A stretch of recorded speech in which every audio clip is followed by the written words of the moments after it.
Hello, can you hear me? Yes.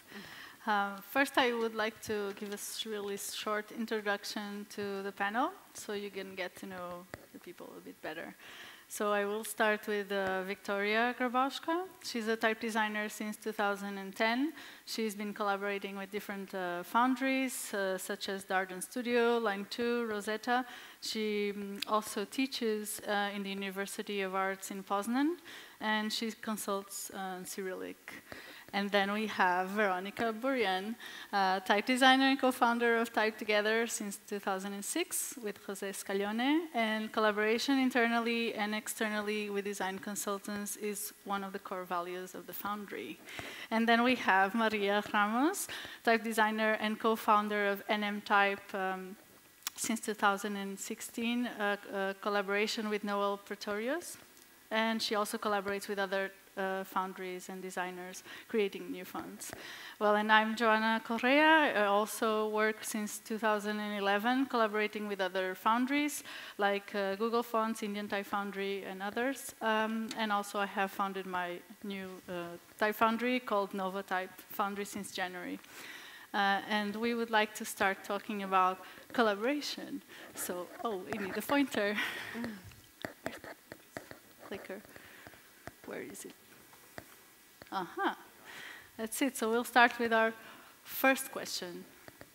How do you see collaboration in our industry now compared to when you started working? We can start with Veronica. Well, it's now what, like 15? Yeah, I don't even want to say 15 years ago or something that I got into type business. And in that time, yeah, I would say collaboration became more, now there's more collaborative processes than it was back then. It was quite unusual. I mean, when I started with Jose, we got many times the question, how can you do that? How can you actually work on the same design together? Yeah, how can you share this process? And for us, it was very natural, but I think that became more the norm now, or at least because also the type of the industry changed. There's more collaborators for different parts of the projects. The project became a bit bigger. There's more multi-script design, so you need generally more people. So yeah, it's an interesting question. I will follow that, but first I would like to tell to the audience, if you feel like you have something that you want to ask, you're free to do so. There's a microphone that will be available, so you can interrupt us. The answer you gave is really interesting because you started a bit earlier than, for example, me and Victoria and Maria, and we started from the beginning with collaboration. At least for me, and I think Victoria can say something about that. Well, my educational background was actually graphic design or visual communication at art school, which was rather saturated with the spirit of individualism. And when I started to work on my first commercial type design projects, I think I experienced more collaboration than ever before. And it was a really nice discovery, I would say. I think in general, type design as a discipline encourages collaboration, partly for quite practical reasons, because it's just very long process and time consuming. But I think it's also, and even maybe more importantly, that to make a typeface, we need expertise in various fields, and no one knows everything, so we need each other, and we need, I think there is a constant intellectual exchange happening, and I also find the community quite open and friendly. Right now. Yes. Yeah. So, Maria, what is your perspective now of the industry? Well, I'm pretty new to the industry, so from the beginning to now, it didn't pass too much time. But I would compare it because I have some previous experience being a graphic designer and working in a studio and advertising.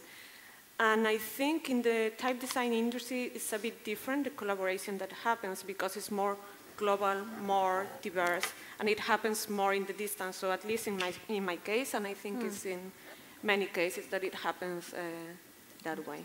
Okay, we'll go to the next question. And we would like to know a bit more about who do you collaborate besides type designers, because we all know we don't work just with type designers, we work with more people, and we would like to know, in your experience, if you have collaborated with different people, more or less. You want to go first, Maria? Okay, that's good. Yeah, I mean, I think we have heard many times in conferences that we need to be more open as an industry, because at the end we need to know what our users need. So in that sense, I think it's important while you are doing your job, make that collaboration work. So have some feedback, but also if we think of a typeface, for example, it's not just creating the typeface, then it's releasing it. So you need to make it visible to the market. And I collaborated, for example, I think the cases, many cases are similar to mine. It's with app developers, web developers, illustrators. I think many other people working in the creative field. Yeah. Well, not just that. I mean, you also work with engineers. Yes. Usually, yeah. So actually, the people who make it into a finalized product. A final production. Yes. Which it used to be before. Perhaps you could do everything, you know, on your own. But now to make also the workflow a bit faster or more standardized, it's good to have more people this collaboration around. with on a. We will definitely talk a bit more about how to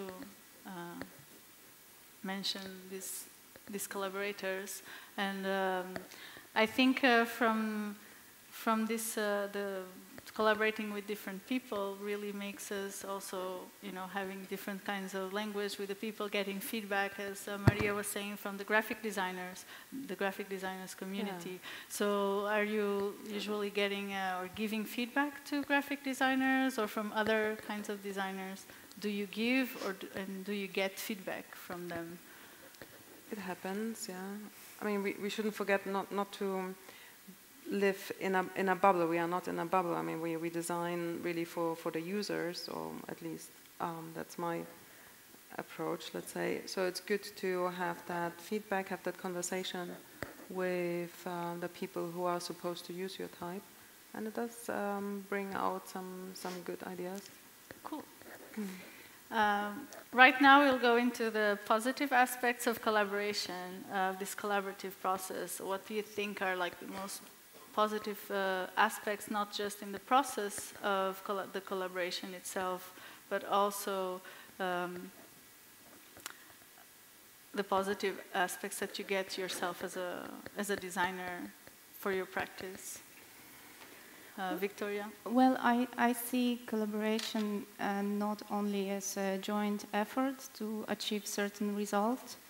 I also see it as continuous educational process. So I think that after collaboration is over, you are not just getting a result.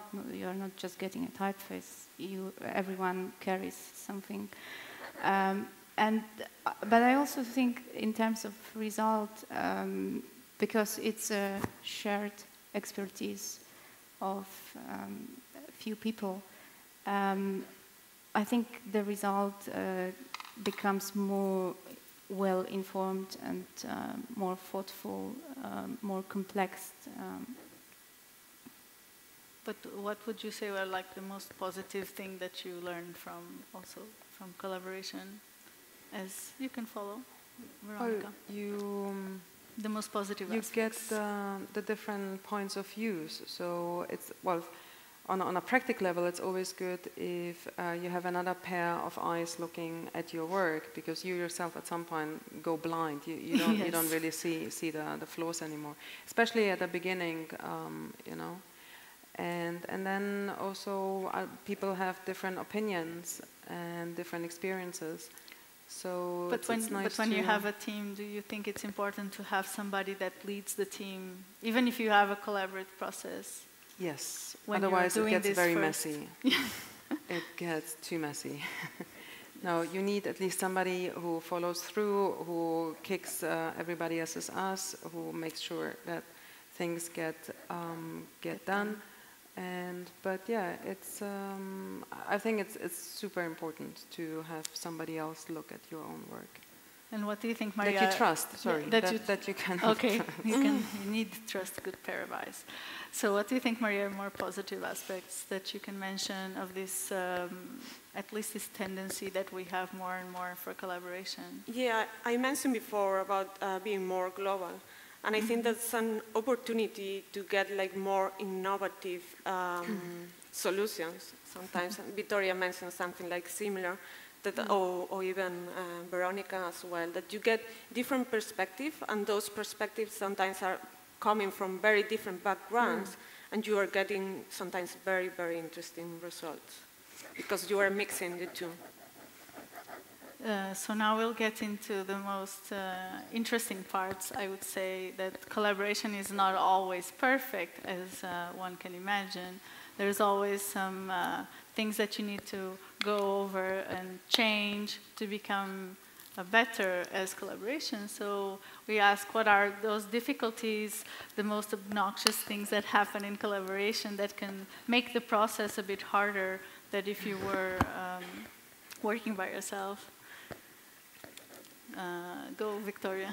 So I work remotely, mostly, and I think part of my work is communication, which needs to be organized, and I believe it's more work to organize remote communication than to communicate just in the same studio or the same building. So that's some effort. I think also language and culture, it can be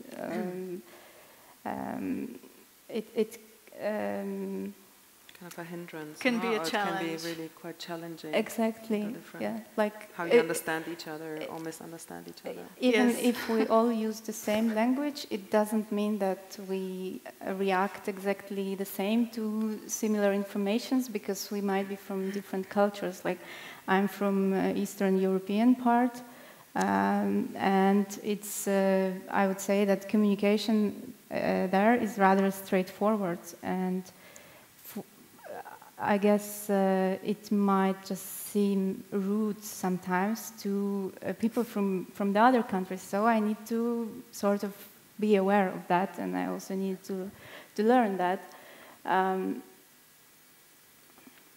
That is a challenge for sure. The cultural part, I would say that if a German sends an email to a Portuguese person, it needs to be very. We need to adapt a lot and to read it. Because if not, we'll be like, oh. And the other way around. And the other way around. So that's definitely a challenge in communication and understanding the cultural differences. We also work in different time zones and stuff like that. But I mean, at the same time, it's an advantage, I think. Because if not the option of working remotely, I wouldn't meet a lot of really amazing designers whom I was able to collaborate with. So it has both positive and negative sides. So we can say that also the technology changed the ability of working remote is a super positive aspect of collaboration, because you're allowed to collaborate with different people around the world. But it's also a challenge sometimes. And sometimes make the things go slower. Slower. Yeah, not so fast, but I think it's in a good way, because you have some more time to think about the project and rethink about the project. And I think that's also positive and negative at the same time, if you want to do things fast.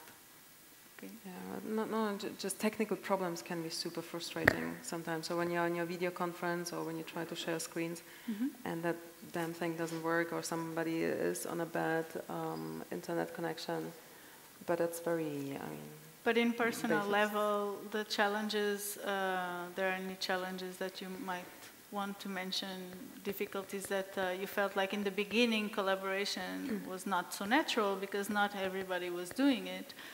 For me it was, but it was natural. There was no... But I agree, Victoria. Yeah, that's... Good. So you're free to do some questions whenever you want. Yeah. Yes. So now we go to probably the most interesting part. Oh, yeah. So we would like first to define authorship, because there seems to be many doubts sometimes when the subject comes, and I think I thought about this panel when I saw a few discussions the last few years, but it wasn't ever very clear to me. So I would like to ask your help to try and define what would you think authorship is, or when does it happen in type design?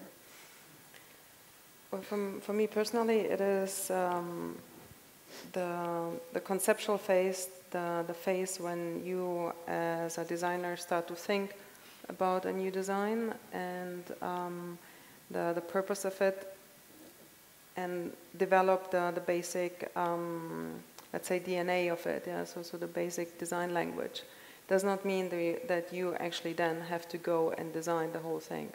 But the conceptual idea is there. That, to me, is authorship. Yeah, but you can still have two authors of one design, and that's, yes, again, the sharing of the outlines that for some people might sound very, still a strange concept that happens, and sure, that can, so you can share the authorship with at least one. Of course, yeah, if you work on from the start, if you work on this together, you develop an idea, so it's not necessarily about the curves, the shapes, the exact details, but really about the typographic system. So what kind of family is this going to be? Is it going to be a family?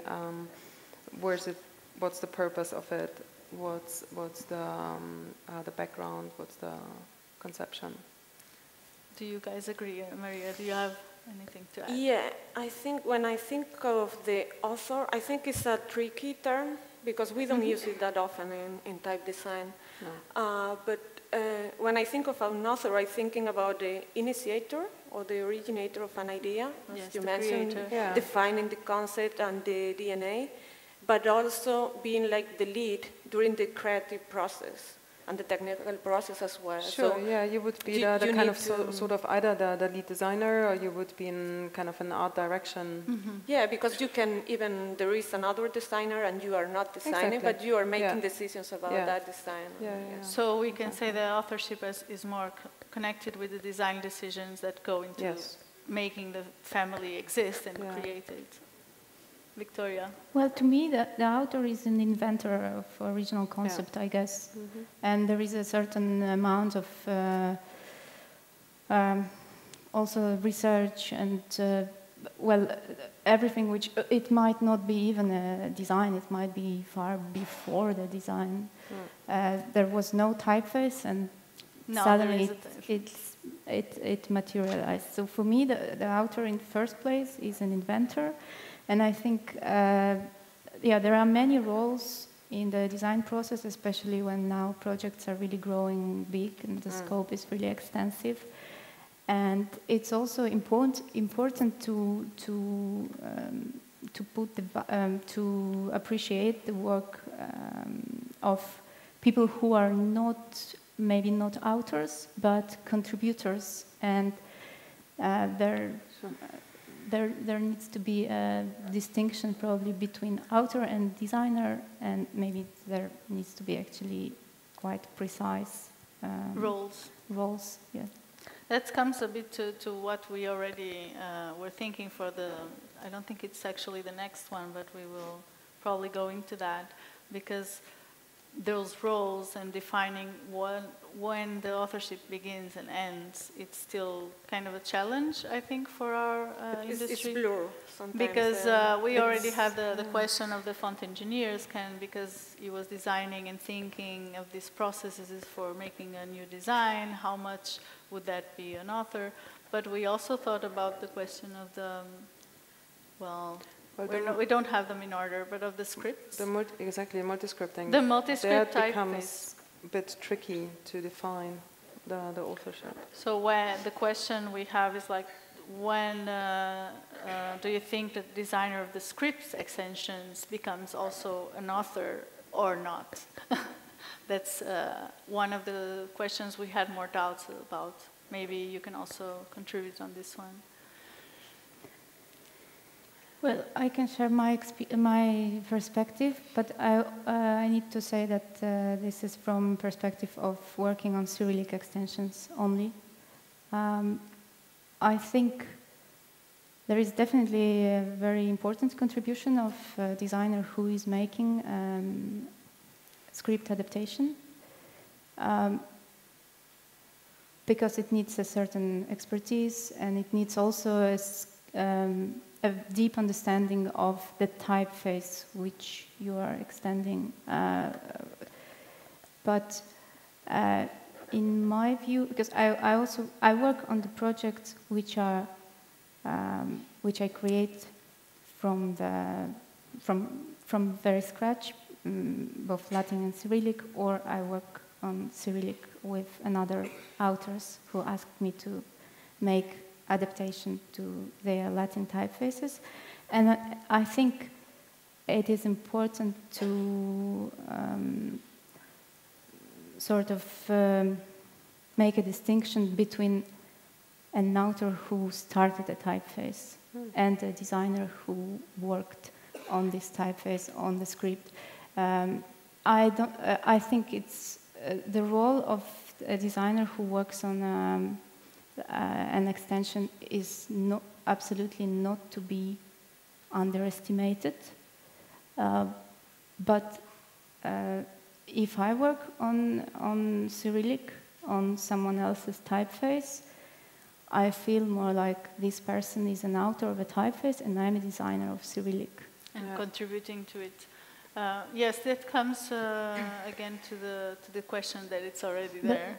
But I think it very much depends on the project. I think on the project and on the script, because there is a closer relation between Cyrillic and Latin than many other scripts. But still, I mean, if it's an extension or script extension to an existing typeface, you still will have, I mean, if you want to, let's say, harmonize them or have them in the same family, you will not really invent a new design language for the typeface, for the new script. Yeah. So there is already some authorship happening before that you are kind of taking. Yeah. The concept is already there. The concept is there.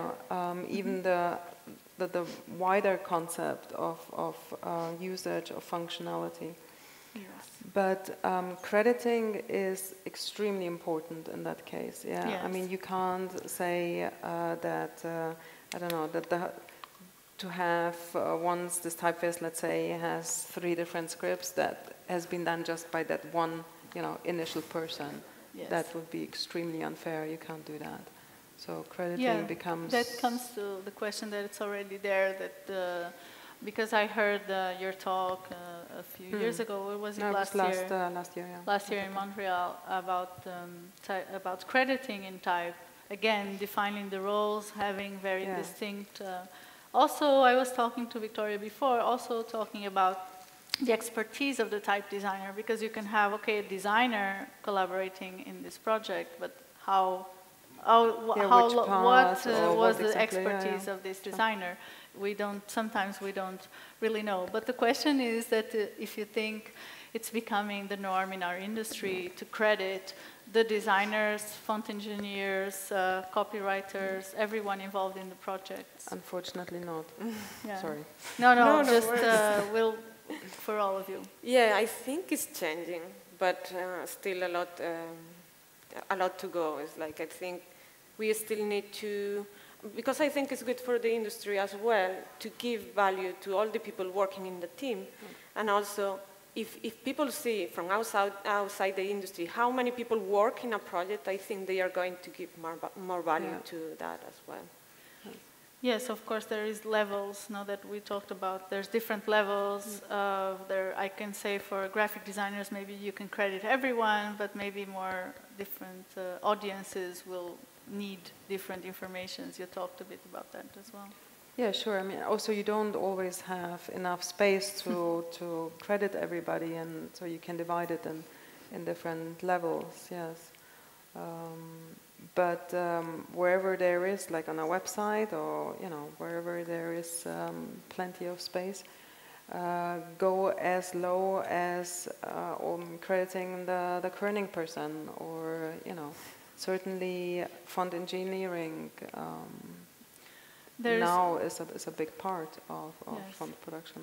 I have a question a bit concerning to that. Is that, do you always consider a collaborator, even if it's just like an outside contractor just doing a specific task? Do you still consider that a collaborator, or do you try to have more of a work relationship where you get that as a collaboration, or just a very clean relationship? You mean like per project? Yeah, per project. How do you see that? Well, that different types. You also have consultants. Let's say for a multi-script, you would bring in a person who is an expert in that script to consult on your design. So just consulting, not collaborating. Consulting, collaboration. They do obviously through their expertise feedback improve the design. Therefore, it is a collaboration. I would say, yeah. So again, the question, because you haven't answered so much yet, do you think it's becoming a norm in the rest in the industry? Because we know that it wasn't so much a few years back, but what do you think now? I don't think it's the norm. It might be getting a bit better, or at least there's more talk about it. There are certainly bigger projects happening with more people involved who are keen to have some credit in the project, but it's not the norm. No, I don't think so. Which is a shame. I'm sad. We're having a very quiet audience. Yeah, nobody. Please raise your voice. So before, yeah. So we already have made that one. Yes, please. This is a very good question.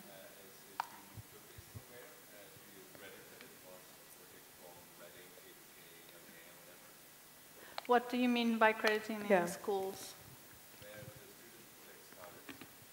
Ah, okay. Like saying where the project started, which school started. I think usually people do know. Because it's a plus. In your case, for example, you published the typeface, yeah, right? I think I always put it on the about that it started in Reading. I always try to credit, yes. Yeah, but I don't know all the others. I'm not aware. Yeah, no, it happens. It happens. Yes, of course. What we think. Yeah, because in that sense, I think it's interesting because I think you are thinking, maybe I'm wrong, that project that started there, so people there working, the teachers, the mentors, were part of that project. No, not all. That's just the name of the school, of the course is mentioned because it started there, and it only happened because of that environment, that they spoke to that teachers and that the student was there in that, because otherwise the typeface would not ever happen at all. Yeah. Usually it's the origin, and usually typefaces evolve, but of course it's a big part of the project. I think it should be credited. It should be, yeah. That makes sense, yeah. At least not all the teachers or all the crew of everyone involved, but just like it that came would from be a lot. Whatever, Reading, KBK. Well, I encourage my students to do it, and I think my school, I teach at University of Arts in Poznań, and I think the school actually has it in the how do you call it? Yeah, in the politics. So students not always follow that. But like frankly, well, my perspective is a perspective from someone who teaches. I think it is important to credit the teachers, because Veronica was saying about influence on the basic idea of the typeface and the DNA, and like frankly, teachers are quite involved in that. And of course, we don't share authorship with students. It's not about that, but we contribute a lot. I think it makes sense to mention that. I mean, I don't see why not. Yeah, me neither. Yeah, but still it happens. It does. Yeah, that brings me to the idea of the mentorship we talked about before, about this idea of giving feedback, and I would like to ask about this kind of different feedback between colleagues and colleague type designers and also younger type designers, or even you having a mentor. Does this happen? What is your opinion on this, or would you like to talk about it as well? I think it's important to mention, for example, one of the initiatives that the origin is in Alphabets is the mentorship program. I'm part of it, and I really would like to invite everyone, or not everyone, but people who like to participate, because I think it's a really great initiative. For those of you who don't know what it is, it's trying to connect people who are starting in the industry with people who have more experience and knowledge in the industry. So I think it's good in the way that it's not just good for the mentee, but it's also good for the mentor to have like the perspective from a young person, not necessarily young in age, but young in the industry. Yeah. And I think it's really interesting, that kind of collaboration as well. Because my question also can be, did you ever had a mentor at any time, or did you find that someone helped you in your also crediting this person, not saying names, but did you, if it helped in your career at some point, having a mentor? Not explicitly, but of course there were people giving feedback. Who would, of course, at the beginning, for sure. But it's the giving but feedback. Not explicitly in this kind of relationship, mentor-mentee, you would meet every week, or no. Not so organized. Not so organized, yeah. But it's a great initiative. Like Maria was saying, again, because our industry is so global and we have people all over the world interested in type that are not able to get the same formal education in schools. So you can have somebody in like Brazil, in the middle of nowhere, talking on Skype with a more experienced designer and having that being a valuable thing. I believe that this kind of mentorship and also the informal feedback between colleagues is also shows that the industry itself is more open and flexible to to this. I would like to know more about how this collaboration has influenced your self growth as a person and as a type designer. And in this question, I have something also about to collaborate with someone. Does this person need to have something different than others? What do they need to have? Go ahead, Victoria, you can start. I think you need to, in first place, I think in first place, trust and respect, but also an ability to explain your view in a rational way, and to actually to have a well-formed opinion, and the ability to share it. So I think it's very important. Communication skills, of course, are important. I think collaboration can make you into a better person in a way, because you are forced to be more flexible, somewhat more adaptable, but like Victoria is saying, also learning to express your ideas and to communicate that, what you want to achieve or what you want to say in a quite clear way. Yes. And just kind of an open-mindedness, something that we really need in this world is open-mindedness and more flexibility, and working, not as separate agents of in economic terms, but really work on something bigger together, collaborate. And it's nice about the type community. I like that. It's not. I think there is a question there. A question? Yes. Yeah. Nice. I want to kind of step back from the crediting because it's kind of related, but if the thoughts on different compensation models, particularly with the multi-script. I think when he's saying you have, someone is definitely the author, then they have the ownership. But if you looked at or tried different models of partial ownership or royalties for someone who's done an expansion on I was curious if you had any thoughts on that. I think for extensions, the most common, at least as far as I know, is like a commissioned work. So you get paid for the work you do for the extension. Shared authorship or shared ownership might be really difficult in monetary terms. But I guess, yeah, you could come up with all sorts of models of paying, depending on what kind of project that is, what kind of budget you have.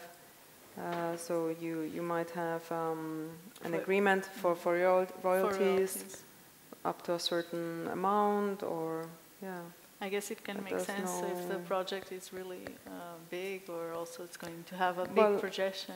Well, if it's more of a, let's say, a retail project or something where there's no client behind, that's quite different, because if you don't have a client, then it's a bit of a shot in the dark what's going to happen. And if you ever recover the investment, especially if you talk about much more complex scripts, I don't know, like Devanagari or Bengali, or, where there's a lot of time investment, a lot of production investment.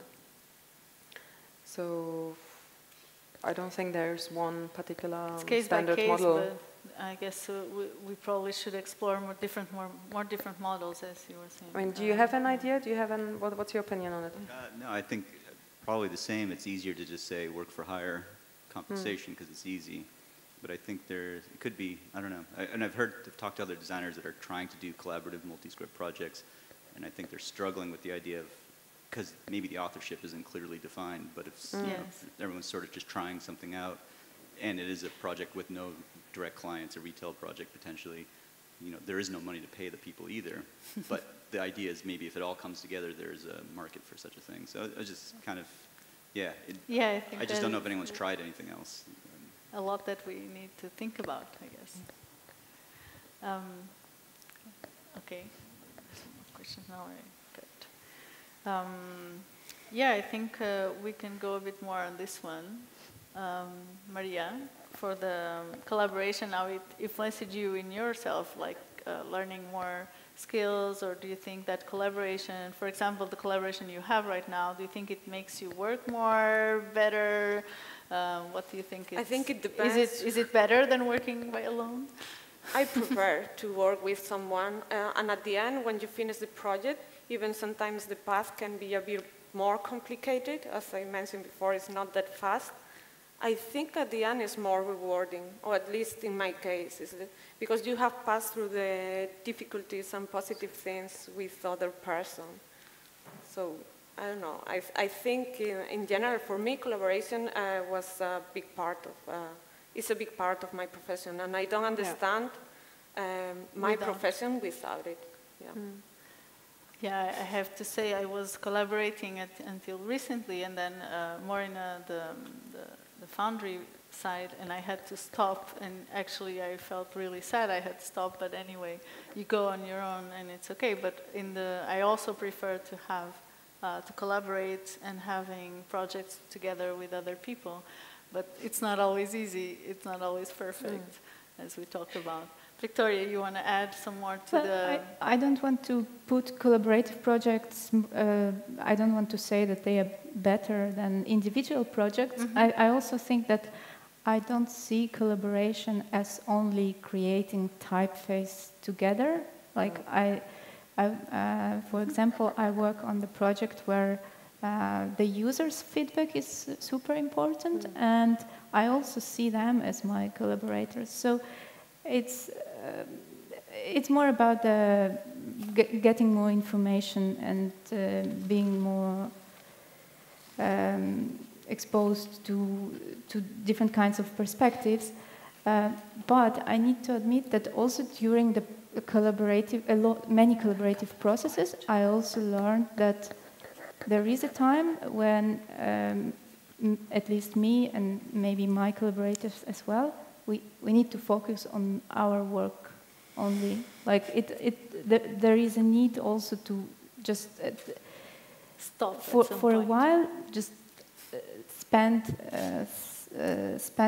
some amount of time with your project, your concentration, and after that maybe go back again. Yeah, go back again. Do we have any questions? And I started really sort of value that as much as I collaborated with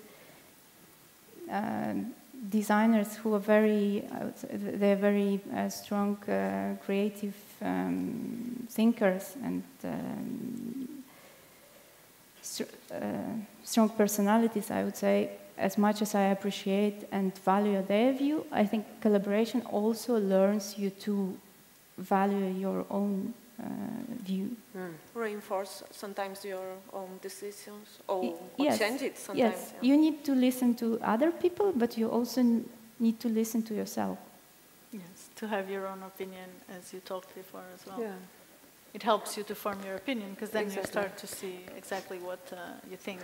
So we would like to see if we have questions. Yes, we have here. Do we have the mic? Yeah, go ahead there, and then no, they were first. Oh, it's in front here. Okay. Just a quick follow-up to what Victoria just said. Oh, wasn't it my turn yet? Yeah, no, you can go. Okay, a quick follow-up question, because you mentioned the users as collaborative partners. I would open up that question or ask all of you if you collaborate with graphic designers and help them bring your typefaces to use or find the right typefaces, if that happens a lot. It does happen. I think it's important, we touched on that before, about the feedback, no? And that even quite early on, it's quite it's useful to talk with the users, so you don't design in some kind of bubble, you know. So you don't design for the design's sake, but there is a purpose behind, and you actually get to know what, because they might see, you know, the project completely differently, and through just using it, they will perhaps see something in this design that is just totally unworkable. Yeah, that you might think it's great, but nobody would be seeing it that way. So yeah, I think it's important.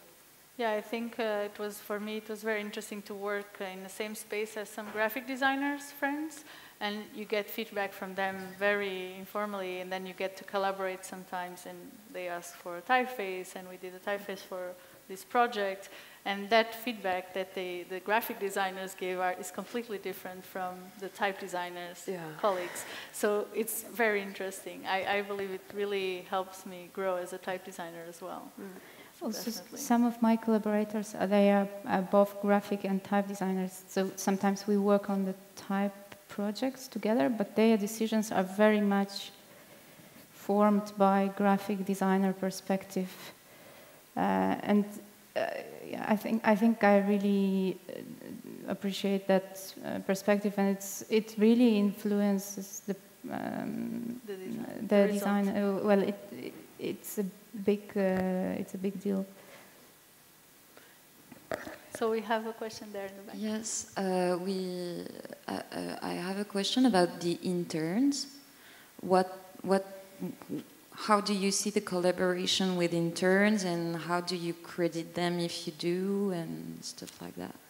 I can answer that. Well, I had some interns last year, this beginning of this year, and I did try to credit them as much as I could. They did a specimen, for example, and I do credit them. They did even just content for, social media or whatever. They did really nice things to show the typefaces. They also did some design work, but very little, because their interns is still not a lot of work. So in that sense, in type design, they were not credited, but they were definitely credited when they had, enough work, that, something to show, like a specimen. I wouldn't really make the distinction if it's an intern or not. It doesn't quite matter as long as the person really contributed exactly something to the project of value, or that in the end and influence the project. And it doesn't matter if they're intern or the housekeeper, or I don't know. In a way, we need them all. Yeah, that's a good question. Is there any more questions? I think it was not Kostas. You're right. There's one there. There is Shani, another one over question? there. There's like Shani. there in the middle.